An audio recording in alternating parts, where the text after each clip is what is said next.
হসপিটালে কার্ডের অভাবে আর ট্রিটমেন্টই করতে পারলাম না। তখন ওই আই হ্যাভ এ প্ল্যানের ঠেলায় আমার পেশেন্ট আকাশে উড়ে যায়। আচ্ছা, আমাদের এত কার্ডের দরকার নাই।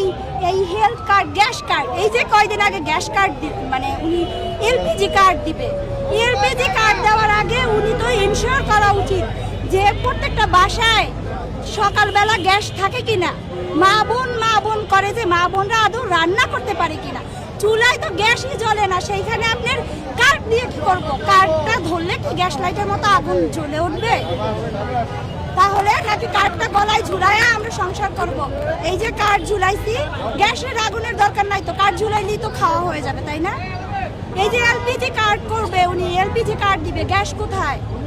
আগে চুলায় গ্যাসের পর্যাপ্ত এনশিওর করুক উনি যে আমাদের চুলায় গ্যাস জ্বলে, আমরা গ্যাস পাই, আমরা রান্না করতে পারি, তারপর উনি কার্ডে আসুক। উনি গ্যাসের সাপ্লাই না দিতে পারে, উনি কার্ডের সাপ্লাই দিতেছে। কয়দিন আগে তেল নিয়ে তেলবাজি করলো, তো তেলের যে এই যে ফুয়েল পাস একটা হ্যাসেল দিল। আমি তো সবসময় ডাটা চালাই না, তো ফুয়েল পাশের যে হ্যাসেলটা দিল, আর উনি কথায় কথায় মা বোন করে। মা বোনরাও যে আপডেট হয়ে গেছে, মা বোনরাও যে বাইকার, এটা কি উনি জানে? আলাদা কি উনি সিরিয়াল করছে? করে নাই তো।